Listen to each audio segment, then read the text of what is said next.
சாமந்தி சீரியல் இன்னைக்கான எபிசோடில் என்ன நடக்க போகுதுன்னு ரொம்ப சூப்பரான ஒரு ப்ரோமோ ரிவ்யூ பார்க்கலாம் வாங்க. என்னோட ரிவ்யூ பிடிச்சிருந்தா லைக் பண்ணுங்கள்.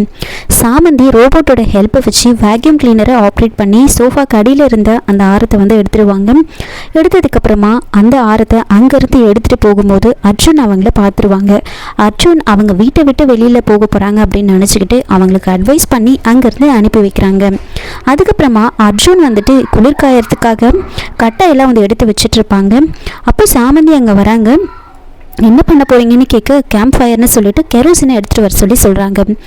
சாமந்தியை என்ன பண்ணுறாங்கன்னா அந்த கெரோசினை எடுத்துக்கிட்டு வராங்க.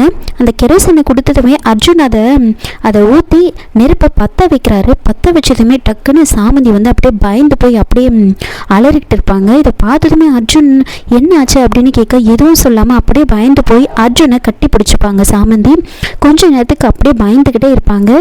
சாமந்தி பயப்படுறதை புரிஞ்சுக்கிட்டு அர்ஜுன் என்ன பண்ணுறாருன்னா தண்ணி ஊற்றி அந்த நெருப்பை வந்து அணைச்சிடுவார். அணைச்சிட்டு எதுக்காக இப்படி பயப்படுற அப்படின்னு வந்து கேட்குறாங்க. எனக்கு நெருப்பை பார்த்ததுமே பயம் வந்துருச்சு அப்படின்னு உடனே அர்ஜுன் வெளியில் அடுப்பு வச்சு சமைக்கும் போது இல்லாத பயம் இப்போ வந்துடுச்சா உனக்கு அப்படின்னு கேட்க அந்த நெருப்பு வேற இந்த நெருப்பு வேற, அதுக்கு வித்தியாசம் இருக்குது அப்படின்னு சொல்கிறாங்க. என்ன வித்தியாசம் அது அப்படின்னு கேட்க இப்போது சொல்ல முடியாது, உங்களுக்கு புரியாது அப்படின்னு சொல்கிறாங்க. சரி ரிலாக்ஸ்டாக இரு அப்படின்னு சொல்லிட்டு அது சரி அன்னைக்கு நான் உன்னை கட்டி பிடிச்சப்போ என்ன நீ அடிச்சல, இப்போ நான் உன்னை அடிக்கலாமா அப்படின்னு கேட்க சாமந்திக்கு என்ன பதில் சொல்கிறதுனே தெரியல. சொல்லுங்கள் மேடம் அப்படின்னு கேட்குறாங்க. அன்றைக்கி நீ மட்டும் நான் கட்டி பிடிச்சப்போ மட்டும் நான் அடிச்சல, இப்போ நான் ஒன்று அடிக்கட்டுமா அப்படின்னு கேட்குறாங்க. சாமந்தி வந்துட்டு அமைதியாக இருப்பாங்க. அதுக்கப்புறமா சாமந்தி எந்த பதிலும் சொல்லாமல் அங்கேருந்து போயிடுவாங்க. இன்னொரு பக்கம் வந்துட்டு ரத சப்தமி பூஜை பண்ணுறதுக்காக அந்த ஆரத்தை வச்சு பண்ணுறதுக்காக சாமந்தியும் அவங்க அம்மாவும் காலையில் 3 மணிக்கே எந்திரிச்சிருவாங்க. யாருக்கும் தெரியாமல் நேராக வந்து பூஜை ரூமுக்கு போகிறாங்க. சாமந்தி வந்து எல்லாம் ரெடி பண்ணிவிட்டு சாமந்தியும் அவங்க அம்மாவும் எல்லாம் ரெடி பண்ணிவிட்டு வேண்டிக்கிறாங்க. கடவுளே, எங்கள் ராஜாவும் ராணியும் இந்த உலகத்தில் இல்லை, அதனால் அவங்க சார்பாக இந்த மாலைக்கு வந்து நாங்கள் பூஜை பண்ணுறோம். அவங்க ஆத்மாவுக்கு சாந்தி கிடைக்கணும். அவங்களோட வாரிசு யாராக இருந்தாலும் எங்கே இருந்தாலும் எல்லாரையும் நீ நல்லபடியாக பார்த்துக்கணும் அப்படின்னு வேண்டிக்கிட்டு அந்த பூஜையை பண்ண ஆரம்பிக்கிறாங்க. அந்த பூஜையை வந்து பண்ணிக்கிட்டு இருக்காங்க. அப்போ வந்துட்டு அந்த ஆரத்து மேலே வந்து அந்த சூரிய ஒளி படுற மாதிரி அந்த டோரை ஓப்பன் பண்ணுறாங்க. உடனே ஒரு வெளிச்சம் வருது. அப்படியே ஒரு வெளிச்சம். அப்போது அந்த வெளிச்சம் வந்து தமிழரசி பார்க்குறாங்க. பார்த்ததுமே அவங்க நேராக வந்துட்டு நேராக மாடிக்கு வந்து வராங்க. அந்த பூஜை ரூமில் என்ன நடக்குதுன்னு பார்க்குறதுக்காக அவங்க சத்தத்தை கேட்டதுமே இவங்க பயந்துருவாங்க. உடனே வந்துட்டு நீங்கள் இங்கே என்ன பண்ணுறீங்க அப்படின்னு வந்து கேட்குறாங்க. உடனே இவங்க என்ன சொல்கிறதுன்னு தெரியாமல் நீங்கள் பூஜை பண்ணுற டைம் இல்லை இது அப்படின்னு சொல்கிறாங்க. அதனால தான் நாங்கள் இதெல்லாம் வந்து சுத்தம் பண்ணிகிட்ருக்கோம் அப்படின்னு சொல்கிறாங்க. சுத்தம் பண்ணுறப்போ எதுக்கு இந்த இடத்துல இந்த ரூமில் இருந்து வெளிச்சம் வந்தது அப்படின்னு கேட்குறாங்க. வெளிச்சமா? அப்படிலாம் எதுவும் இல்லை அப்படின்னு சொல்ல, ஆமாம் இங்கே இருந்து தான் அந்த வெளிச்சம் வந்தது, அதனால தான் நான் இங்கே வந்தேன், என்ன நடக்குது இங்கே பேசுங்க அப்படின்னு சொல்லிட்டு ரொம்ப கோபமாக வந்து கத்துறாங்க. அந்த வெளிச்சம் ஏன் வந்தது சொல்லுங்க அப்படின்னு கேட்டுக்கிட்டே இருக்காங்க. உடனே வந்து சாமந்திக்கு என்ன பதில் சொல்லி சமாளிக்கிறதுனே தெரியல. அங்கே ஒரு தட்டில் அந்த ஆரத்தை வந்து வச்சுருப்பாங்க. அது மேலே பூவெல்லாம் போட்டு வச்சிருக்கிறதுனால அது மறைஞ்சிருக்கும். அப்போது வந்துட்டு சாமந்திக்கு என்ன பண்ணுறதுனே புரியல. அம்மா அதோ பாருங்க, அங்கே ஒரு ஸ்படிகம் இருக்குது பாருங்க, அது மேலே தான் வந்து வெளிச்சம் பட்டுச்சு, அது வானவில் மாதிரி வந்து மின்னி அழகாக நிறைய கலர்ஸ் வந்து வரும், அதனால தான் வந்துச்சு அப்படின்னு சொல்கிறாங்க. என்ன சொல்கிற, அது மேலே வெளிச்சம் பட்டால் இந்த மாதிரி வருமா என்ன, சூரிய வெளிச்சம் பட்டால் அந்த மாதிரி வருமா என்ன அப்படின்னு வந்து தமிழரசி வந்து கேட்குறாங்க. ஆமாம் அப்படின்னு சொல்லிட்டு சாமந்தி என்ன பண்ணுறாங்கன்னா அதை எடுத்து நேராக சூரிய ஒளிக்கு நேராக அந்த ஆரம் எங்கே இருக்கோ அதுக்கு நேராக வந்து வைக்கிறாங்க. உடனே வந்துட்டு ஒரு வெளிச்சம் வருது. தமிழரசி அதிலிருந்து வர வெளிச்சம் நினச்சிட்டு இருப்பாங்க. ஆனால் ஆக்சுவலாக ஸ்ட்ரெயிட்டாக அந்த ஆரத்துக்கு நேராக அதை வச்சு காமிச்சிருப்பாங்க.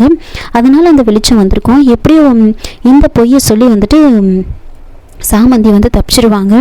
அதுக்கப்புறமா வந்துட்டு என்ன இதெல்லாம் பண்ணி விளக்கெல்லாம் ஏற்றி வச்சுருப்பாங்க, இதெல்லாம் நீங்கள் ஏன் பண்ணீங்க அப்படின்னு வந்து ரொம்ப கோபமாக கேட்குறாங்க. இதெல்லாம் நீங்கள் எதுக்காக பண்ணீங்க, உங்களை யார் இதெல்லாம் பண்ண சொன்னது, இதெல்லாம் நாங்கள் தானே பண்ணணும் அப்படின்னு ரொம்ப கோபமாக வந்து கேட்குறாங்க.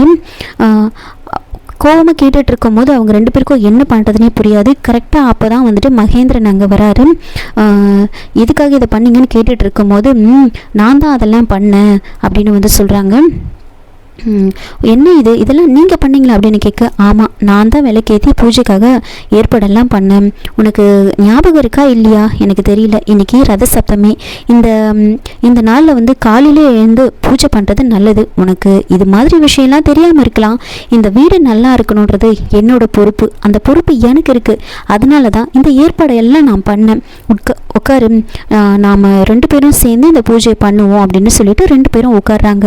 அப்போ அங்கே தட்டில் வந்துட்டு அந்த ஆரத்தை வச்சுருப்பாங்க. அது மேலே பூவெல்லாம் போட்டிருக்கிறதுனால தமிழரசி அதெல்லாம் வந்து பார்க்க மாட்டாங்க. அதுக்கப்புறமா வந்துட்டு சாமந்தி நினச்சிக்கிறாங்க, இவர் வந்து கடவுள் மாதிரி வந்து நம்மளை காப்பாற்றிட்டாரு அப்படின்னு வந்து நினச்சிட்ருப்பாங்க. 2 பேரும் சேர்ந்து வந்து பூஜை பண்ணிக்கிட்டு இருப்பாங்க. அப்போது அர்ஜுனோட பாட்டியை வந்துட்டு பூஜை பண்ணுறதுக்காக வந்து கூப்பிடுறாங்க. அப்போது இந்த மாதிரி உங்கள் மருமக பூஜை பண்ணுறான்னு சொல்லிட்டு சொன்னதுமே வந்துட்டு அவங்க, என்ன இது உண்மையா, என்னோட மருமக பூஜை பண்ணுறாளா? முன்னாடி துளசி செடிக்கு பூஜை பண்ணால் கூட வீட்டுக்கு முன்னாடி இந்த பைத்தியக்கார செடியை ஏன் வச்சிங்க அப்படின்னு கேட்பா. அதை வந்து பிடுங்கிட்டா.